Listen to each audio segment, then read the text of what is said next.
Statistics show us that women are still underrepresented in senior roles. Here at Impact, we're finding more and more organisations are looking for help to create the right environment where women and minority groups can achieve their full potential.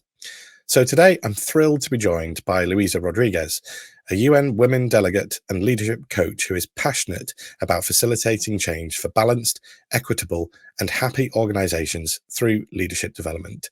Louisa, thank you very much for joining me. Well, How are you thank you for today? having me. I'm great, thank you. The sun's shining, and It is shining. Started the day with the swim in the lake, so can't complain. Excellent. Which lake did you go for? Ullswater. That's my home lake. Nice. So Nice. yeah, lovely. Yes, it's nice up there, isn't it? Mm. Or there for you. Well, I'd like to give you the sort of opportunity to introduce yourself a little bit more. So we've got our opening question is the same one we ask everyone, which is a bit of a sort of a challenge to tell us about yourself in 60 seconds. I don't think anybody's achieved that yet. Yeah.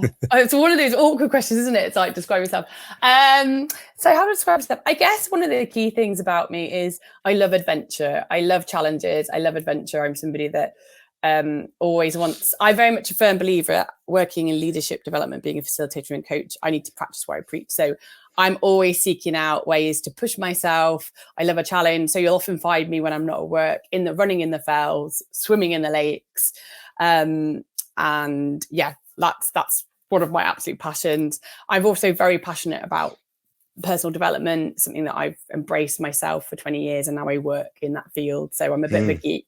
I am a geek. I'm listening to podcasts. I read books. I'm always like got book recommendations for everybody else.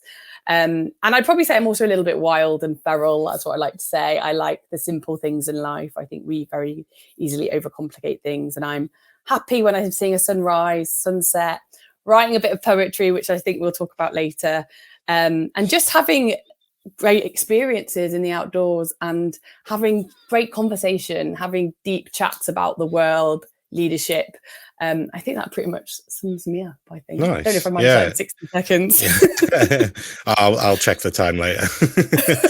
Well, we kind of touched on it in the intro there, and in your LinkedIn page, you talk about that you were a UN Women Delegate this year, 2023. Yeah. Can you tell me a little bit more about that? Yeah, so that was kind of quite a little surprise, really. So I've done various different things in my life. Before I worked in learning and development and leadership development, I actually worked for charities for 10 years, doing a whole range of things. But some things that I did, I worked with sex working women for a while and helping them out of sex work. And then I ran a Women for Peace program, so working with women across the north of England, helping them to be peace builders and getting them to understand what causes violent extremism and how to have challenging conversations to prevent conflict or, bring peace to communities. So I've always had a passion, I guess, not consciously, for empowering women, and I've done bits of campaigning. And then somebody I knew shared that she'd applied to be a delegate for the Commission of Status of Women this year. She went, if this is of interest, apply for it. So I applied for it, not thinking I'd get accepted. Anyway, I got accepted. And I was like, wow. So what that means is, so every year they have the Commission on Status of Women, and that's where all UN members and also NGOs that are picked by UN come to, this year it's in New York, basically chat about equality and how to reach equality for women. So as a delegate, we didn't get to go to New York, unfortunately, but we had access to all the events. So thankfully, one of the positives in a way of COVID is we now do a lot of things online, hybrid. So we got to access all of the events online, which was amazing, really. So I got to hear talks about how the online world has supported women in conflict zones in Myanmar or in the Ukraine. Also hearing about how technology is helping women in Africa access healthcare. So the theme for this one was very much about innovation and technological change in education in a digital age for, to help achieve equality and empowerment for all women and girls. And it was really fascinating. And it was fascinating as well, because just as inequality still exists in the sort of non-technology world, that's being transferred into the technological sort of space. Things like AI, how do you consider women and diversity within AI and how we create that if a lot of the people that are behind the creation of that are men, and then things like how, you know, it can be really positive, but we also really need to be aware in the development of technology, how are we including women in the development of it? How are we thinking about how women access it? So it was fascinating. It was really insightful, and I felt very lucky to get to attend that, and now sort of I'm in that network. And what I would say is, if anyone's got any interest in any of those things I've talked about, or is working in the field of AI or women, or doing any work around women's empowerment, or just has a passion for it, I really would recommend applying next year. Anyone can apply to do it, and they will welcome applications, but it is a really valuable thing to be a part of. I mean, it's quite overwhelming as well, because there are so many events to attend. And there was clashes, like, I want to go to that one, I want to go to that one. But I think particularly that piece, it's some things I just hadn't thought about, because I much more, you know, being a facilitator is not necessarily, I'm not immersed necessarily in the development of AI and technology, but it really raised some really important points. And also there's some really inspiring points, like how social media, Facebook has supported women in Ukraine to sort of help keep in touch with their community, even though their community has been dispersed because of the war. And then equally on the flip side of that, how women in Myanmar were using technology and social media, but then equally once the sort of military found out about that, they then tried to restrict access to social media. So it's all of these different things that you wouldn't necessarily think about, but actually it's really fundamental as our world increasingly becomes more online, that actually if we don't have that awareness, it can increase that you know, people's access and inequalities if people don't have access to online or social media and things like that. So yeah, fascinating. Feel very lucky I got to sort of attend all of those events, and something I'll definitely be staying connected with, and I highly recommend for other people to get involved next year. So it's probably in March every year. Well, that kind of piece about women in technology as well was really fascinating. We had a conversation a few years ago on another podcast episode about that very thing, about, you know, women in tech and having that voice. And there's a poor choice of words really, because we ended up talking about digital assistants and things like Alexa, Siri, all those kind of type of devices. And that question came up of, well, who decided it should be a women's voice for these digital assistants? And it was that really interesting conversation that's like, oh yeah, that's they probably should have thought that through a bit more. So yeah, it's fascinating to kind of get that take on women in the tech space and working in that area. Kind of with that in mind, really, women in leadership is a development area our clients talk to us a lot about at Impact. And I've got some information here that stats show up as the proportion of women in senior roles is growing, but still generally less than a third of top positions. And women are always looking for role models to be inspired. So can you tell me about your journey as a woman leader, and what role do leaders play in creating more diverse and inclusive workplaces? It's funny actually you talk about a leader. I think I only recently realized that I am a leader. I've never really seen myself as a leader, and then recently people have said, oh, you know, it's the ability to influence and make a positive difference. I was like, oh yeah, maybe I am. I think there's numerous things really. I think you know, stats show women suffer more with imposter syndrome. And funny actually, I'm a member of Mountain Rescue, probationary member of Mountain Rescue, and recently we've been talking about, you know, generally the average is 10% of women are in mountain rescue teams. And that reflects the outdoor industry as a whole. It's not, you know, that's just the industry as a whole. And we were talking about how when a woman sees a job application, if she doesn't hit a couple of that criteria, she won't apply. Whereas a man, generally, if they hit 2 of the criteria and don't meet the rest, they were more likely to apply. And it's that thing that women, it's a bit of a generalization, but what we know is women do struggle a little bit more in putting themselves forward. So I don't know if that has an impact on it. But I think there's numerous things in terms of sort of women and leadership. And I remember having this conversation with a former CEO in a business I worked with. He was like, he was talking about women in sales. He's like, women make fantastic salespeople. And I was like, well, the problem is the hours that you need to do this job are not conducive if you want to have a family, unless you've got a really supportive husband. And so it's like, how how can you create a structure that women, when they want families, can still do this job? Are you willing to look at that? Because that's, whether you like it or not, if a woman wants a family, it's still generally this caring falls on a woman. And so if you want to progress in your career, it's like, how can you make it so that a woman can have that flexibility, but also step into those leadership positions? I think that's still a fundamental issue for women. I think is that ability to be able to balance everything. And I think also the other thing is, always, if you can't see it, you can't be what you can't see. So how do we role model that? And it's not just about having women in leadership. It's like, actually, how do we, I love Jacinda Ardern. I think she's an amazing role model, and it was refreshing to see someone like that in politics, where she wasn't trying to conform to the masculine way of leading in politics. She was being, the empathy and compassion that she showed in that role. But actually, at the same time, she was still able to make hard decisions. When there was that shooting at the Christchurch Mosque, she showed such empathy and compassion, but equally very directive, and made decisions and changed the law in 10 days. When America, when they've had that, they've not been able to respond like that. And I think as a woman, I found it so refreshing to see a woman in such a high powered position in the world showing empathy and compassion and that softer side of leadership.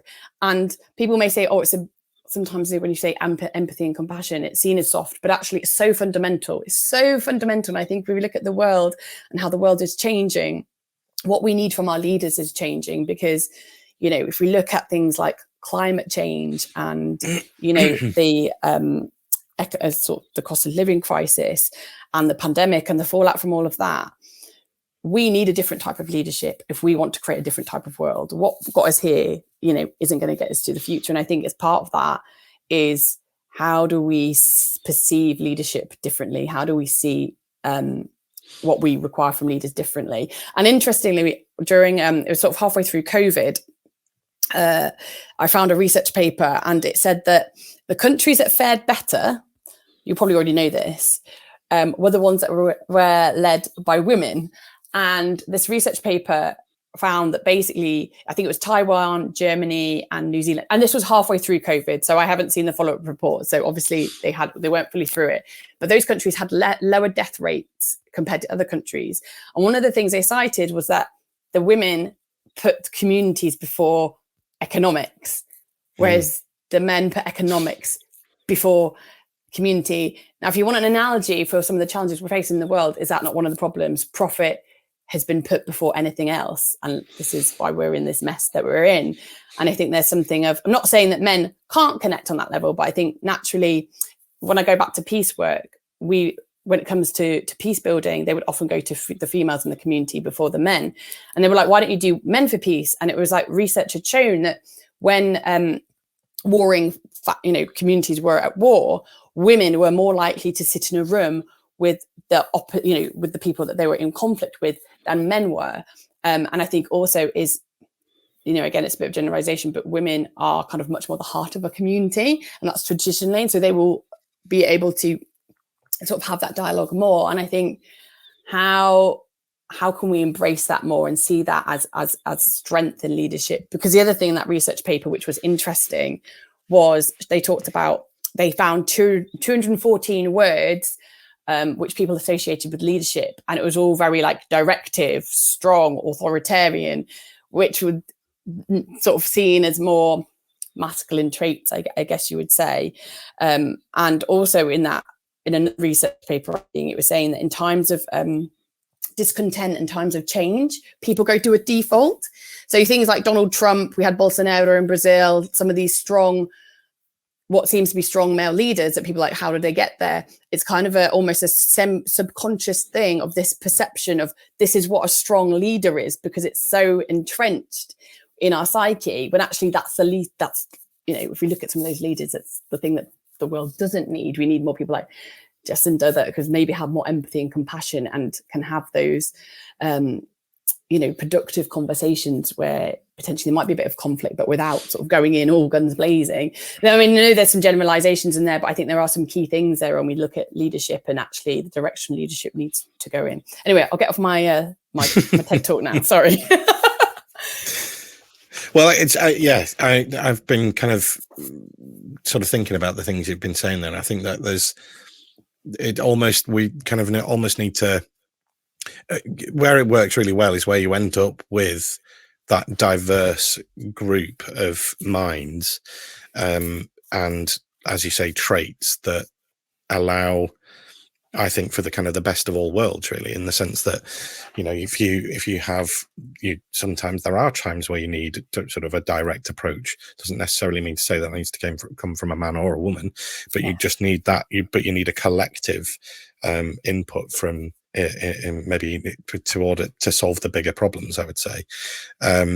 But I've got a sort of statistic here, because we impacted some research recently with over 500 global CEOs and senior executives. And one of the figures we got back is 25% said their organization encourages people to be themselves in the workplace.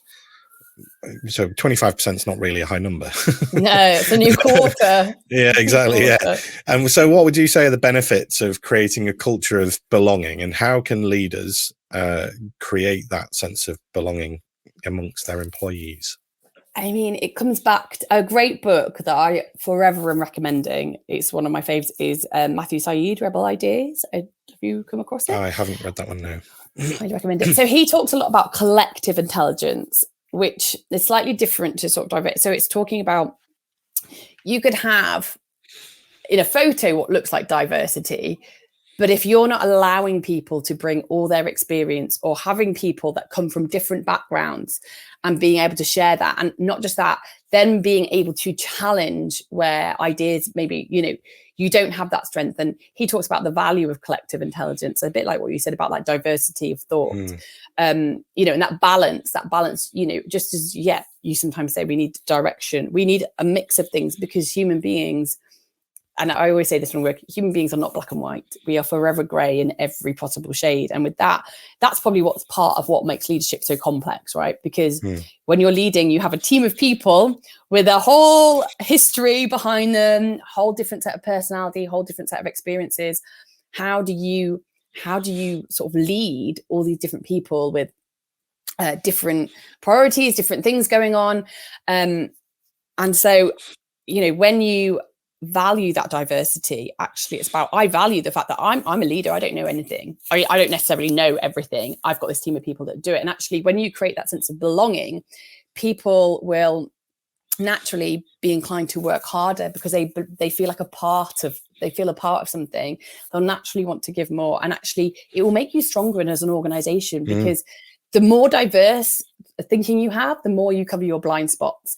And an example is in Rebel Ideas. Quite early on in the book, he talks about the CIA and 9/11. And pre 9/11, CIA were predominantly white males. And I think there was somebody lower down in the ranking who was a Muslim, and he said to them, "I think you're going to have a problem with extreme Islam." And they're like, no, we won't. And they're like, no, I think you will. And obviously he had that insider knowledge because he understood Islam, because he was Muslim. And anyway, 9/11 happened. And the reason 9/11 happened was because they had massive blind spots that they didn't see. And then after 9/11, CIA started to embrace diversity and sort of that collective intelligence piece, because they realized without it, it made them weak.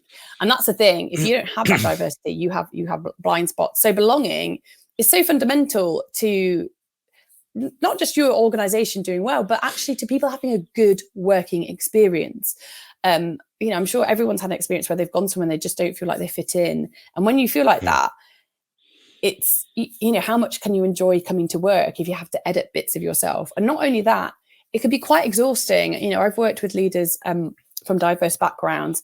And one of the things that they often sort of said is, I feel like I have to work 4 times harder than my white counterparts. That alone sounds exhausting, like feeling like you have to work harder than everybody else. And all that energy you're putting into that, what are we missing? What talent are we missing from them having to feel like that? And I think creating a culture of belonging is where you'll get that commitment and people will want to come into work. And I think in all my experiences working with people from different backgrounds, I think organizations overcomplicate it, and it's actually quite simple. But I say it's quite simple, but it seems quite hard for organizations to get it right. I think people want to be seen, they want to be heard, and they want to have a sense of purpose. If you can get those things right, I think you're onto a winner. And the only way you're going to create that is by saying, we see you, we value you, and we know you've got all this experience to bring. You don't, you need to believe in our values and what we're about, but actually there's no sort of set cardboard box cutout of what we expect. It's like, we want you to come and bring everything that you are and all your knowledge and experience, because we know that that's going to add value to us. I think that, and there's great work. Brené Brown's, did some amazing work around that vulnerability piece and that sense of belonging. And, I think one of the key things for leadership now is that how are you showing up authentically? How are you showing up with vulnerability? Do you admit when you fail? Do you admit them when you make mistakes? Because actually, when you do that, it also gives permission to other people. And I think that's that fine balance. Again, it's not easy being a leader, I would say. There's but how are you showing up as a true human being rather than being armored up? And I think Brené Brown's work is fantastic research and examples. Yeah, you're absolutely right. The human-centered organizations is a piece we've been doing a lot of work around recently. In fact, only a couple of months ago now, as at the time of this recording, you joined us in London at the Shard, where we discussed that very thing. And our strapline is liberating human potential. And that's impact purpose, is to liberate the potential of humans within other organizations. So as a leadership consultant, how important is purpose to you? You've already kind of touched on it there. How do you approach the sort of crafting and a learning and development strategy that aligns with an organization's purpose that fosters a type of positive culture? I think purpose is fundamental. Like, it's absolutely fundamental. If you don't know why you're doing something, how can you really get on board and commit to it? And again, to quote, I did tell you as a geek, Simon Sinek's work on Power of Why, really fantastic. It's like, if you want people to, have that commitment, it's like, really make clear why you're doing it. And I think, research has shown recently that particularly for the younger generation, they want organizations that have a strong purpose. And actually, they're calling out organizations saying, what are you doing in terms of climate change? And I think this piece is becoming more and more important for the younger generations of, it's not just enough to go to work and earn money. They want to be connected to what they're doing, and they want to know that the organization they're working for is socially responsible. So I think that purpose piece is absolutely fundamental for your team, but also for your customer. So they understand, well, what are you doing? And I think, again, increasingly, I think consumers are becoming a bit more ethically minded, and they want to know, there's a lot of stuff out there at the moment, and there's no getting away from the impact of a lot of things on the planet. And people are much more conscious of, where they're spending their money. What does this organization do? Is this a socially responsible one, or am I giving it to an organization that doesn't really care about its people or the planet? So I think that is really fundamental. And I think, in the past, when I've sort of headed up L&D departments and sort of work around values, I think a really fundamental piece when you're coming up with a purpose and sort of aligning a strategy to it is value the intelligence of all your team. So don't just, as a leadership team, sit and make that strategy, because your greatest resource in any organization is your frontline team. I used to work for a holiday park company, and when I go on a park, I would go straight to the maintenance team and straight to the housekeepers, because they would tell you everything that was going on with that, and they would give you such insight into customers and such insight into what was going on. And I used to love going and chatting to them and just hearing their experiences, and they were on the front line of it. And actually, what you'll also find is they can come up with a lot of solutions to the problems because they're working in it. So actually, what do they day to day? Yeah. So what do they see the organization? What do they, what do they connect with, why they do their job? And I think that's the really important piece. It's great coming up with this strategy, but does it connect? Because if it doesn't connect to your frontline team members, who, let's face it, they are the ones that are doing the work, they are the ones that are facing those customers, then it's meaningless, and I think that if you can really engage your teams on that journey of what is it that you're about, I think you're going to have a far more effective purpose. And I think once you've got that, then obviously the learning and development strategy sits next to that, and it really should be about, right, well, this is what we're about. How does what learning development do we need to enable our team members to be able to help make this strategy happen?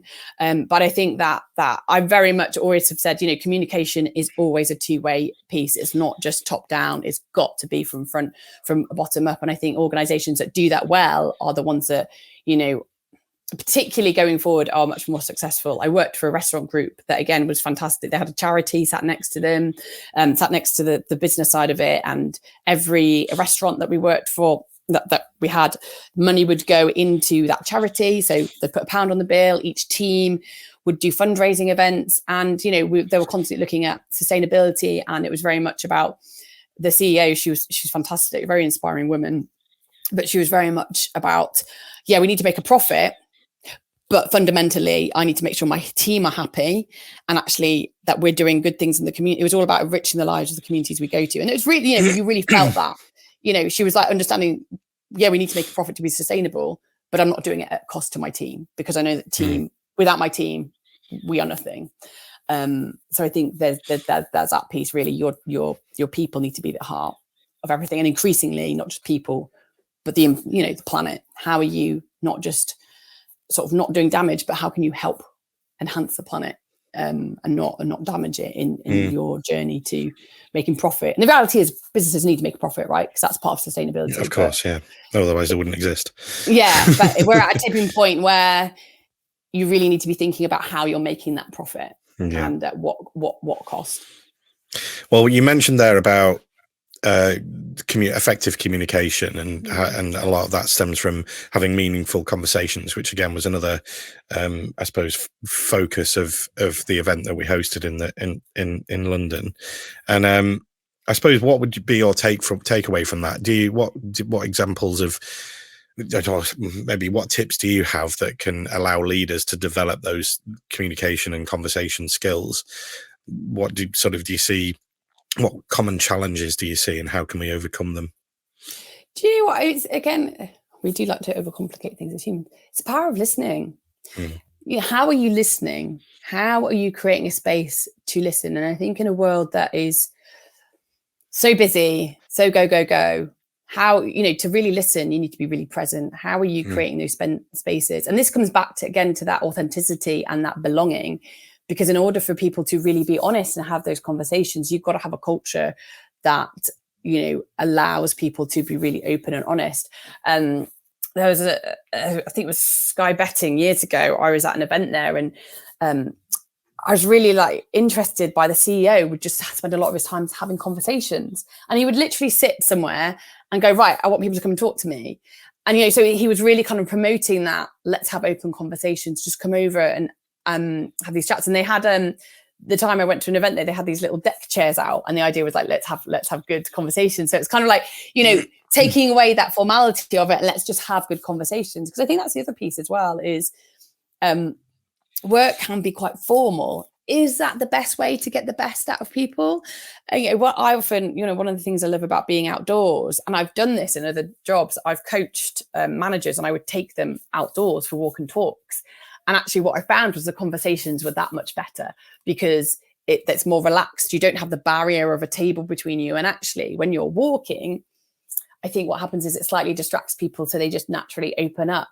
So I think there's a piece there of before you even get on to having those good conversations, what's the environment that you're in? Is this environment conducive to having a good conversation? Can you be present?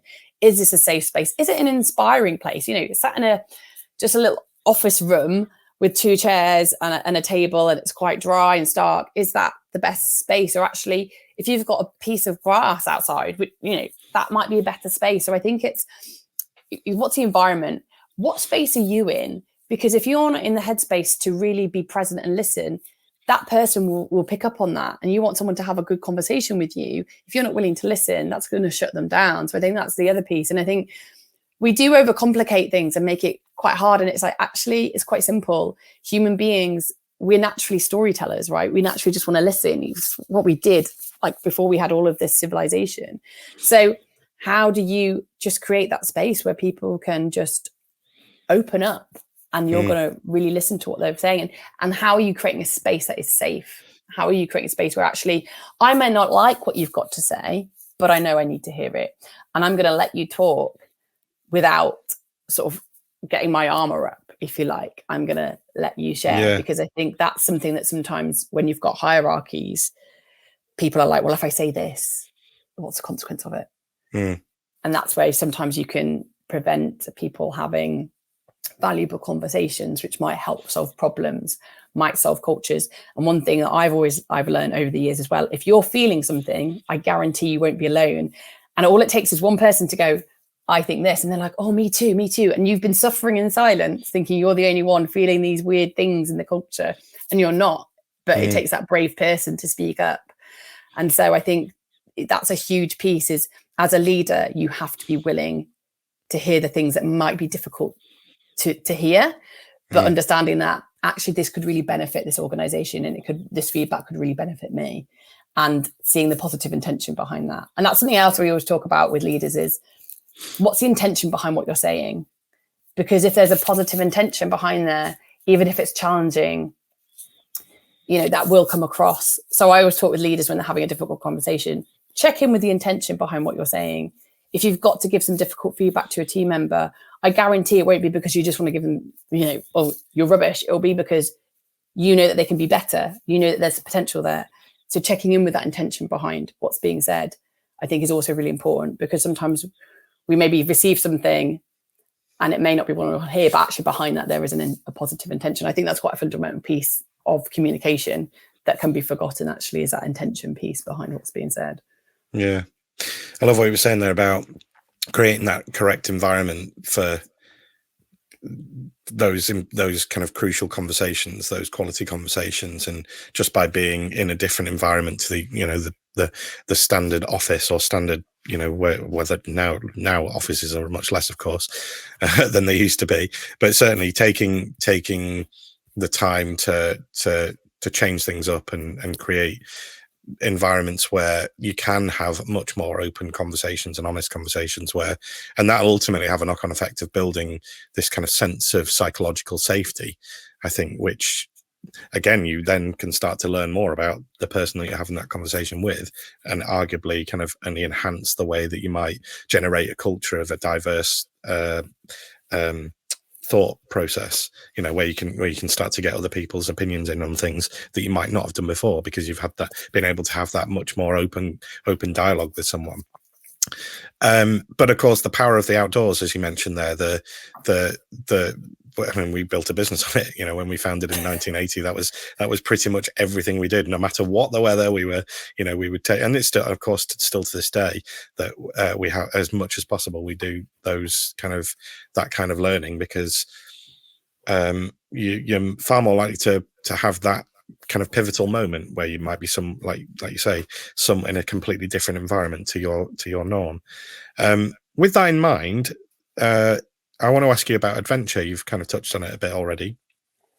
What would you say adventure means to you, and why is it important in leadership?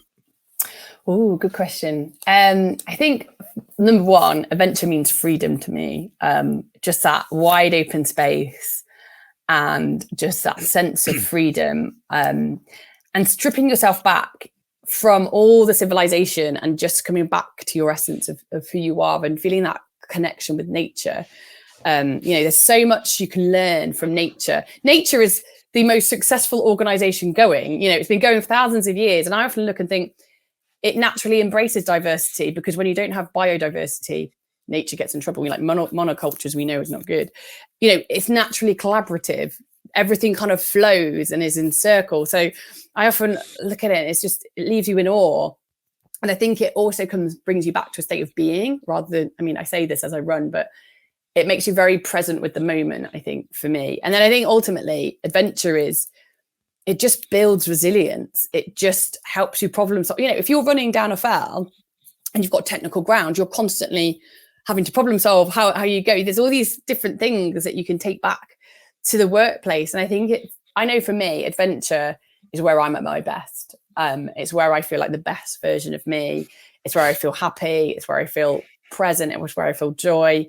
And yeah, it's just a fundamental part of who I am. And it enables me in life to just, no matter what life throws at me, just crack on, find a way around it. There's no problem that can't be overcome. And I think that comes from, it comes from numerous things, but I think the outdoors has definitely given Matt, I'm like, now it's like, oh, it's raining. Just get a coat. There's no such thing as bad weather, just bad clothing. And so I think the things that it can really teach leaders, I've actually ran courses where we've done resilience in a classroom, then we've made them go outside and do some stuff. And I think it's numerous things. I think it does naturally build resilience. When you never know what the weather's going to do, particularly living in the UK. So you've got to be prepared for anything. You don't quite know what you're going to face. You have to be able to think on your feet. You have to be able to solve problems. And I think also if you go out as a group, it's that communication that you communicate with each other. And I think it's to strip you back. I think it strips you back. And I think, I've gone out with people that I've never met, spent the day with them in the fells, and I feel like I know them better than people I've known 10 years. There's just a magic about being outdoors and adventuring that just connects and bonds people.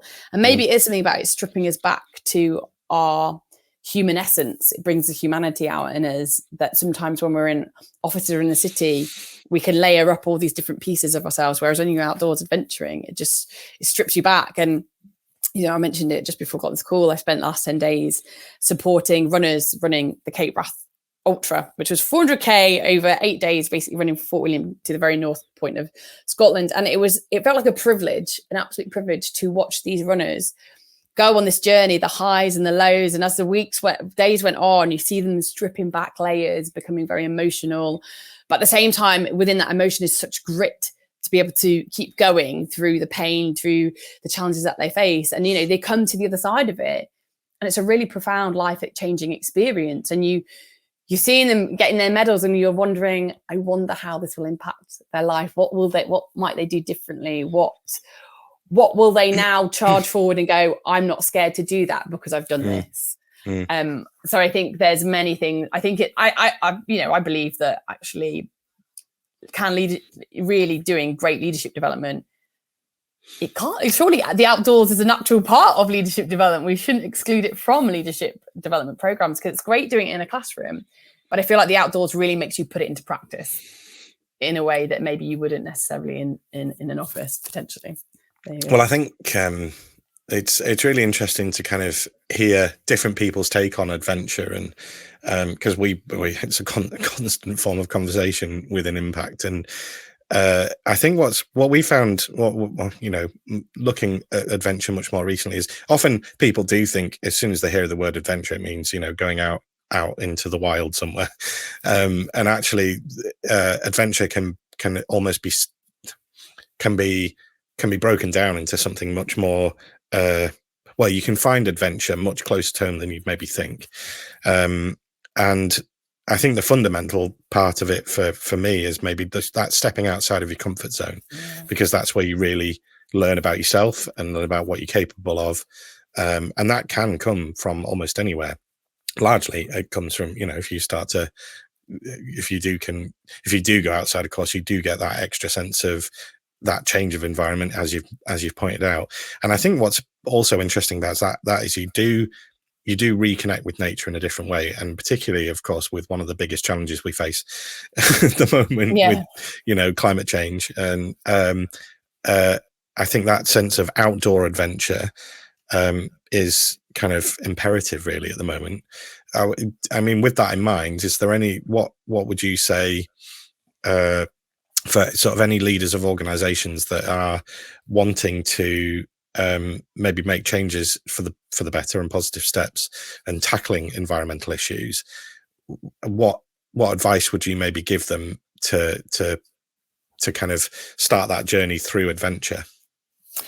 Great question. I think, I always say we can get overwhelmed when we start, when we look at, oh, well, I need to do that. Actually, everything starts small, achievable things. So, if you've never climbed a mountain before, that might be really scary for you. And, there's so many analogies as well. Like we have mountains in work, just as we have mountains outdoors. So if you can climb that mountain outdoors, what mountain then can you then climb in your business? But I think it's starting off small. So if you don't normally go walking, or you don't normally do something physical, go out and walk for 15 minutes. That's the first step. Go out with your team. And, a small step could be, you normally have your team meeting in the office. Have you got a local park that you could go and have your meeting in? That's like one step to introduce something different. I think sometimes we can overwhelm ourselves. And it's the same with learning, right? People think, to learning, I need to go on a 1-day course out the office. No. Learning can happen in 5 minutes when you sit there and go, oh, what did I just do? How, did it work? What could I do differently next time? That's learning in action. And I think we often feel like we need to be big things. So actually it's what small steps can you take? So is it, go have your one-to-ones in a different setting that maybe it might be sat under a tree. Don't be afraid, but don't be afraid to try different things either. I'm always, in one place I used to work, I like to walk bare feet on the ground. And so, sometimes if I felt a bit overwhelmed, I'd just go walk bare feet in outside on a bit of grass. And they'd be like, what are you doing? I'm like, I'm just grounding myself. And then, after a while, people seem to be like, oh, okay, that looks interesting. So don't be afraid to do things differently. Don't be afraid to mix it up, but start small. And I think also in the terms of that, connecting with nature as organizations, again, when we look at global climate change and sustainability, that can feel extremely overwhelming. And I think people bury their heads because it feels too overwhelming. Again, start small. If you don't have recycling in your office, get recycling. If you are, how can you look at, can you change your energy supplier? All these little small things. And I think this is really, really important that, you don't just automatically climb a mountain. It takes you, depending on what mountain it is, it can take you hours, but each small step gets you there. And you might stop on the way, have a break, have a bit of food. That's part of being outdoors, having a nice sandwich packed. But it's like, it takes time. These guys that just ran Cape Wrath 400k, some of them have been training for 2 years.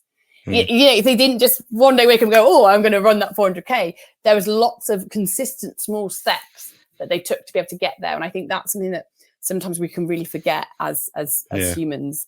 We want to be in the big place and we forget that actually the joy is in the journey. And it's really cheesy, but getting to a finish line of any event, any big physical challenge, that's the final, that's the cherry, right? Because you've been on a journey, and it's all those small things that where each step is where you learn, it's where you grow, it's where you meet new people, you have new experiences. And I think if we all learn to embrace that journey of each thing we do, how much more present would we be? Whereas rather than just rushing towards a goal, and I think organizations do this a lot. It's like, we've got the strategy, we need to get there, we need to get there, we need to get there. And what that creates is often a fast-paced culture that isn't always sustainable for people. And people burn out. It's like, where's those times for reflection?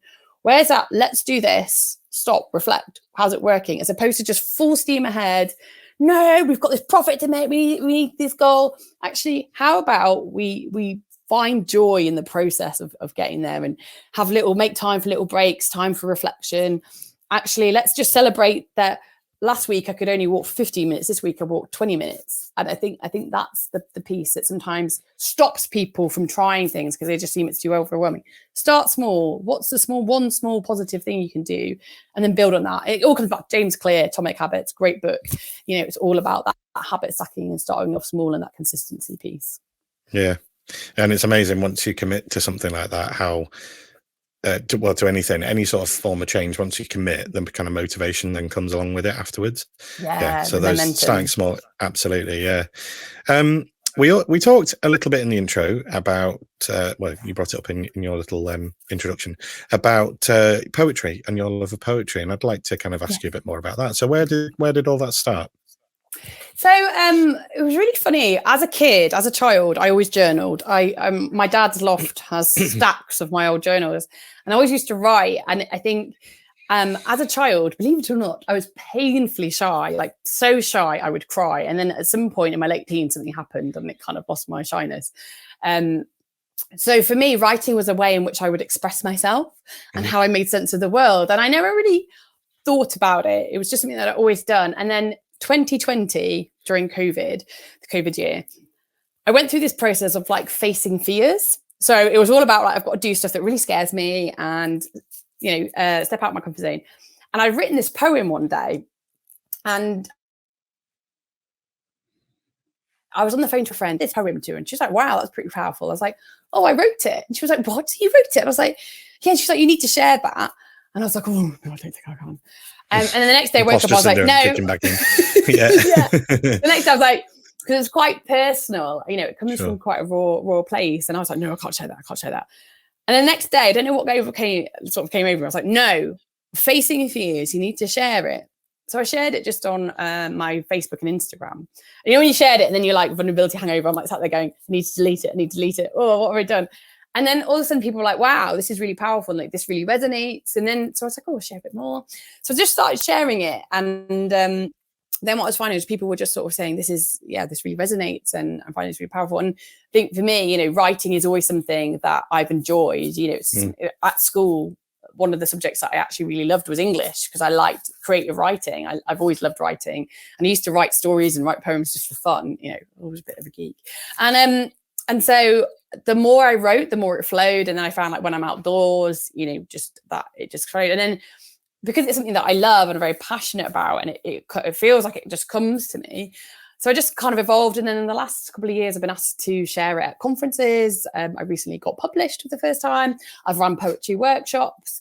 And it's just kind of a bit of a passion that's kind of sort of taking on its own form. I'm actually working on a manuscript at the moment as well, to have my own sort of collection published. Oh, wow. So it goes in fits and starts because when the weather's nice, I'm like, I want to be outdoors. I want to be out adventuring. So that's basically what it is. And I think ultimately, it comes back to, if my poems can help one person feel less alone, or from reading that poem, then that's what it's all about. I think it's about I've always over years ago, I said I wanted to write a book just about some of the experiences, just to help other people. I realized actually maybe it's not a book, and maybe it is just the poetry. But writing has always been a part of who I am, really. But it was something that I didn't share for a really long time. And, COVID did some funny things to all of us, and for me, it made that was your project. Yeah. Well, you know what my next question is, don't you? Yeah, it's going to be. So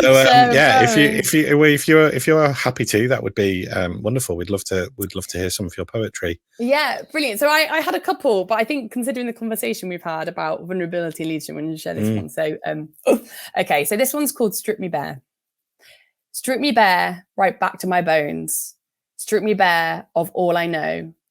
I want truth, only truth, raw and filtered words. I don't care if it hurts. Give me brutality of honesty over sickness of lies. Strip me bare of facades and superficiality for depth of soul. Sitting under moonlight and stars, I don't want to hear of achievements one after another. Show me imperfections, flaws, scars, stories they tell. Talk to me of hopes and dreams. What lights a fire in your belly and sparks in your eyes. I don't care for wealth or societal successes. I care for what is behind all that we see. Love, losses, joy and the pain. Vulnerability, fragility, your humanity. Sharing together, connection is made. Human to human, we all bear scars. Behind all we see, we are perfectly imperfect. Stripped bare to our bones, we see each other and all that we are. Beautiful. Well, thank you ever so much for sharing that. That's that I feel honoured that you've shared that with us today. So thank you very much. I don't really know where to go from there, apart from to kind of thank you for your time today, because it's been absolutely brilliant. But we do have one final question, which we have been asking all of our guests, which is, if you were starting afresh, what's the best piece of advice that you would give yourself? Oh, it's really tough, this question, for starting again. Isn't it? I mean, I'm somebody that I've always believed in no regrets, because you learn from everything. I think probably what I would do again is embrace the outdoors sooner than what I did. I think I think probably, and with that in mind, is don't be so worried about what people think of you. Like, just do you. And I think, I got a big birthday coming up this year, which I'm kind of really embracing and celebrating. But I feel like the beauty of getting older is you step more into yourself, and you strip yourself bare, and you're like, this is who I am. And actually, I'm not going to apologize for this, because I realize when I play small, I don't serve myself, but not only that, I don't serve others. So I think probably it would be, don't bother with so much about what people think of you, and just do you and follow what feels right for you, because that will naturally take you on the right path. And the thing is, if you're pleasing everybody, you're doing something wrong, because you can't be truly yourself if you're pleasing everybody. Not everyone's going to like you, and that's okay, as long as you're not harming anybody. So just do you, and go for it. Do what feels right. And lean into the fear, because when you do that, you're going to hit fear, and embrace that, because that means you're doing something right, because it means you're pushing that comfort zone. And if you haven't pushed that, if you haven't felt the fear for a while, you need to move that comfort zone a little bit. It might be scary, but it'll be 100% worth it. Yeah, I think that's really profound and very valuable advice, I think. Well, yes, that just remains for me to say thank you ever so much for joining us today, and for sharing your poetry with us, because it's very special indeed. And that just leaves me to say that if you'd like to find out any more about Impact, or if you'd like to connect with Louisa or myself on LinkedIn, you'll find all the links in the description wherever you're finding this podcast. So thanks very much, Louisa, and take care. Until the next time, thanks for listening. Bye-bye.